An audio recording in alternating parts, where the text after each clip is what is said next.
Recently, Colossal Order released the gameplay trailer to the new Cities Skylines sequel. This game, if they do everything right, may even replace the original Cities Skylines game. As celebration to the new game, they added a Doomsday clock to the original game. So all of you people that decide to live in your city can now know when their intended doom is due. Nothing special. So I decided to record a series for this game. I intended to do this for a long time, but it got boring because it was done to death. So this series, which I'm appropriately calling it The Final Countdown. I'm so gonna get copyrighted for this. Oh well, it's not like I'm getting paid. We should be fine. The main goals for this city is to house 100,000 people. Big population, and it'll be hard to manage everyone, but that is a goal that I'll sell for. Second goal is to build all monuments and unique buildings. We want to place everything down that we can. Third goal is to build all the goods industries. That includes the shipyard, car industry and all that. And make sure everyone's happy. We want good traffic, good happiness, everyone's well protected and all of that jazz. We are not building a silly city. We're not going to muck around. This is going to look good for the final countdown. And this isn't just the base game. We got mods to help us out and change the way we build. Firstly, we got a stable version of the EP1 tiles mod. Well, when I mean stable, I mean it works, it doesn't crash my game. But in saying that, it still gets rid of my load button and I can't go in the main menu. But it's not like we're going to change anything, so it should be fine. We have the realistic population mod with other ones like realistic time and realistic vote, which doesn't really work and I don't really care. Have bunch of road tools, anarchy and all the good stuff. Also more networks, but you'll figure that one out. Even though I literally just said it in that sentence. Well done, mate. So, let's get started. Well, first we need to choose where we want to build. Somewhere with good buildable lands, interesting, and somewhere I haven't really built yet. That one looks good. Well, picture doesn't sell it, but it meets the needs. Now, I'm Australian, so everyone's driving on the left side of the road. That's how we work, and that's what I'm used to, so deal with it. And now a name. For a city that will last for the next 4 months. This is when I started recording the video that you're watching. Not recording the voice. I do know that it's been a month already. Europe. Why did I choose that name, you may ask? Wonder how many people throughout the series is going to take that as a joke. Or thinking I'm taking the piss out of Europe and saying they're on a path to their intended doom. I'll figure. There we go, we're in the game. Now pause. I don't look at details as much as I should, or compared to other Cities Skylines players. I play the game very fast paced. So this city will not look good to others. It might just not look good at the start. We're going to find that out. I'll give it my best shot and we'll improve on the way. Now that's out of the way. Look at this land! Very nice land for building a beautiful city. Industry will be a pain, but it can do it. It can work. Yeah, it took me a while to figure out my plan. If you've not played this game before, or don't have any common sense, you want to keep industry buildings away from residential due to pollution. So what I usually do is put the zone areas opposite sides of the road or the river.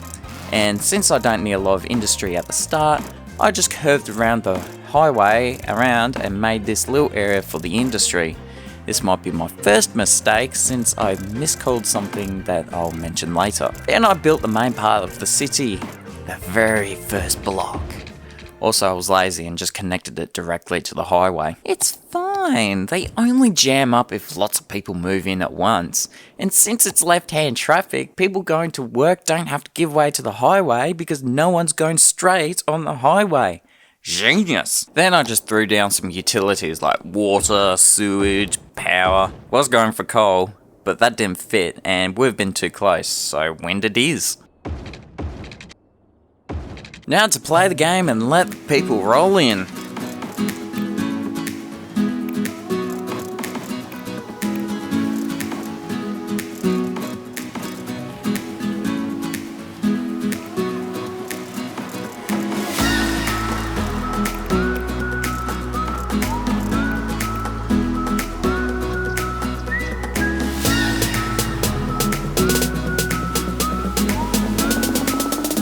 As they were moving in, I put in a couple more blocks and dotted in some shops.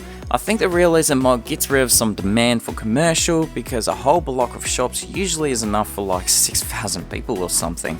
The point is, we don't need too many shops. Also expanded the road for the industry and connected a second road to the highway. Remember my not at all accidental genius idea of connecting the road directly to the highway? And it'll be fine as long as no one went straight on the highway.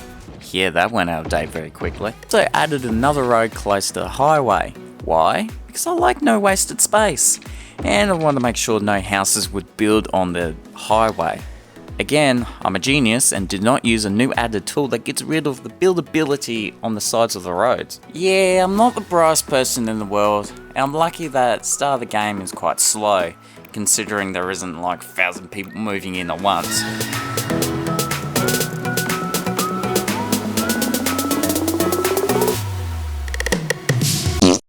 Yes, after 8 rectangular blocks filled with residents and shops, we only just achieved over 200 people in the city. City, good one. So we just need a lot more roads, more land to build on, and a better design to reach our first milestone. Damn me, 40 minutes, and you just only reached Little Hamlet? What do you call that? Realism. Yeah, keep in mind that we have the realistic population mod on. Every house that you'll see will only have one household, maybe two depending on the design of the house. So this hamlet will get big very quickly. Well, time to build a bridge. We'll use it later on. For now, I went busy placing all the buildings, because once they're unlocked, people start complaining. I honestly swear that you can have no landfill for years and they wouldn't complain about garbage. But no, once we have the technology to grab the garbage and dump it into a magical spot, people complain, I can't live here another day with magical trash that disappears on its own. Like, what? Same goes with education and medical. I mean, thank God no one burnt themselves, broke a leg or threw up their guts from years of trash in their house. Also started the layout for the residents across the river. Need more people to get some of their hard-earned money. So I just kept this going for a while, expanding and adding houses. All I could do because there's nothing else to be concerned about.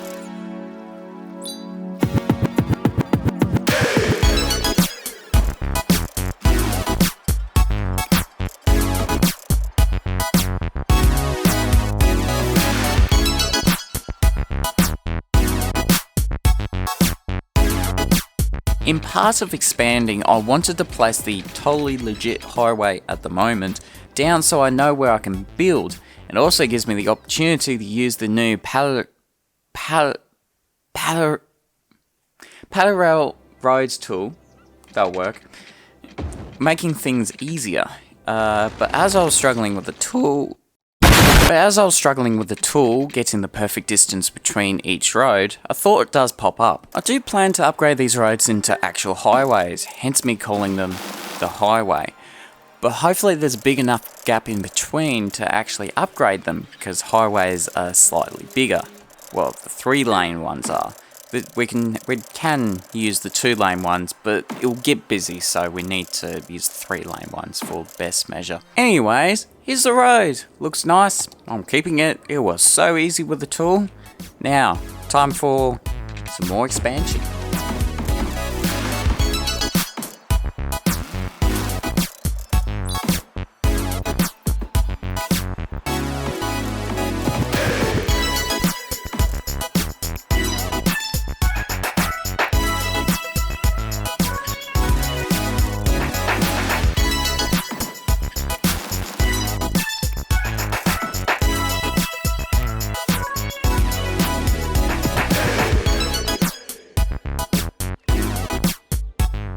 And look at that, managed to achieve a worthy village in no time at all.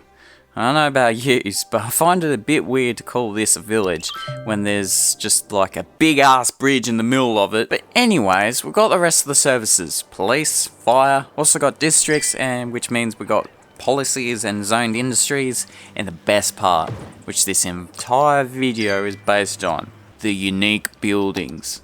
Also more land, but who gives a shit about that? In the unique buildings tab is the countdown clock. This guy counts down to the day and time when Cities Skylines 2 is officially released.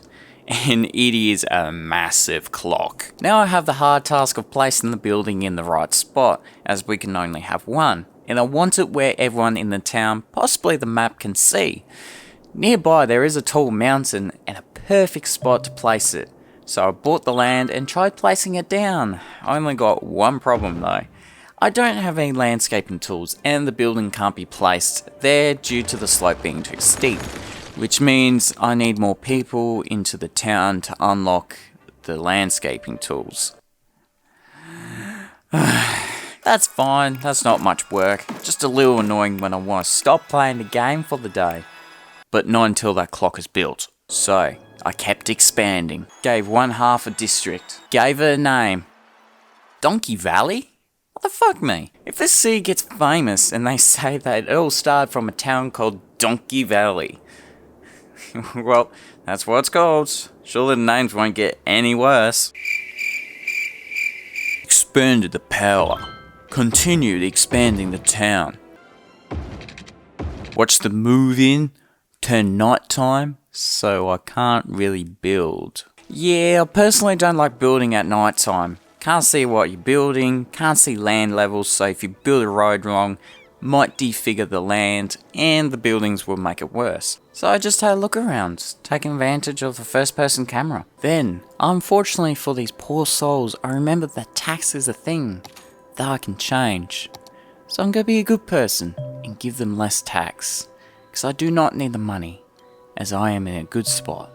Huh, they wish. I've risen the tax because I've been building a lot, and buildings are expensive. As the sun risen, I started working on another area, expanding and rising the population.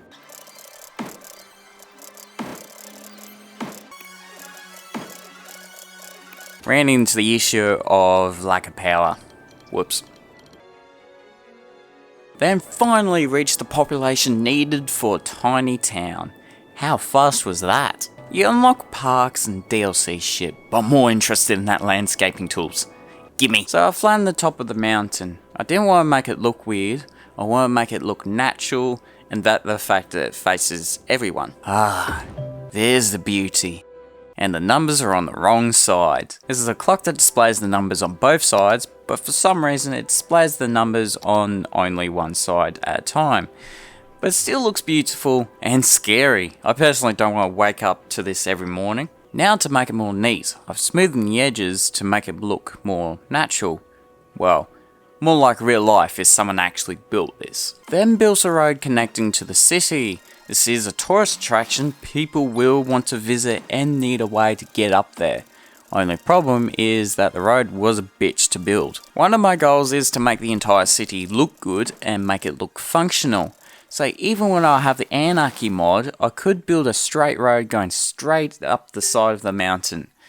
It goes against to what I'm making, so I'm going to go through the pain of making it look good and functional. Hey Tiger, why don't you use the Move It mod? You have it, and it's a really good tool to make it look good. My response is that the mod most of the time breaks the roads. Sure, I use it adjusting the height of a particular node of the road to make it look good and won't feel like a camel's back, but most of the road shapes are just from me directly placing it down, even with intersections or slip lanes. I've had heaps of problems making the roads look good and not broken with the Move It mod. But still, I have it though, just in case. After all of the building, got the final product, and man does it look good. This is the centerpiece of this whole series. This will stay. Be interested to see the rest of the city grow around it. You can even see it on the ground. Shit. You can't see the numbers. How far before you actually can see the numbers? That far? Not bad. Might be just a settings thing. Yeah, this is massive. I'm ending the video here. I hope everyone enjoys. If so, like the video, shows me that you want more. Subscribe as well, for more will come out. That was a horrible sentence. I'll see you on one in the next video.